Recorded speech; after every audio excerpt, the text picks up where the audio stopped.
ফলন হবে না 40 মণ। আজকে তো তুললেন। হ্যাঁ, এটা 40 গড় এবারে 40 মণ ফলন হবে, তার বেশি হবে না। দাম টাম কিরকম হচ্ছে?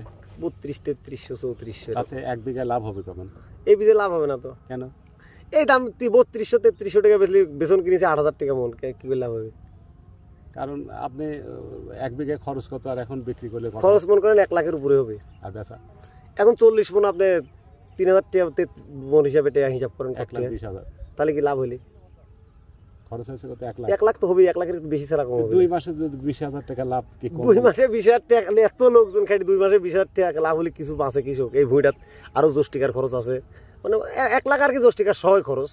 বীজ ফলন কম হয়েছে তো, 40 মণ ফলন হলে লস। গত বছর কিরকম ফলন হয়েছিল? গত বছর আমার হয়েছিল 53 মণ করে।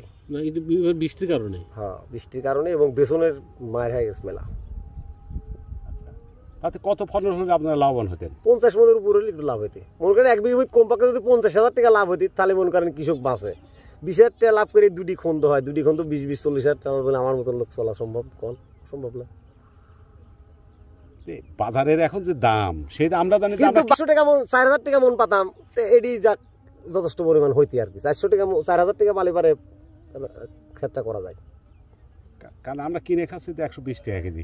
আমিও তো কিনে খাচ্ছি 120 টাকা, কিন্তু আমরা তো পাচ্ছি না সেই দাম। আমরা এখন 3300-3400 হলে কত করে হিসাব করেন? 80 টাকা এরকম। তাহলে পাচ্ছে কারা? পাচ্ছে এখন কারা পাচ্ছে, খরচ মস্ত হয়ে যায় পুরা ব্যস্ত। সত্যভোগী বিভিন্ন ধরনের ব্যবসায়ীরা এই জিনিসটা করতেছে। তারপরে এলসি আসি আরো কমাতেছে মাঝে সাথে, কতদিন 4000 হচ্ছে, কতদিন 3000 হচ্ছে। তাহলে মানে আপনি বলতেছেন এখান থেকে 3400 নিয়ে যায়, তাহলে 120 টাকা না বেশি তো তারাও মাছ ফেলে। কি খরচ আছে না? এখান থেকে লিভার দিলি, তাহলে একটা লিভারের হাজিরি 600 টাকা। আচ্ছা, বিভিন্ন খরচ।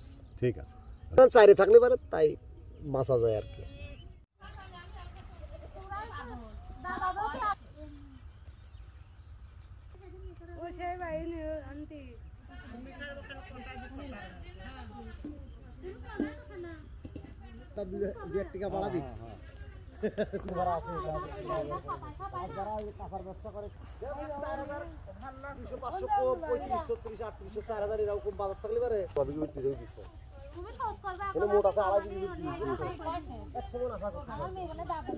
তাতে আপনি কথা বাদ দাও, মাঠে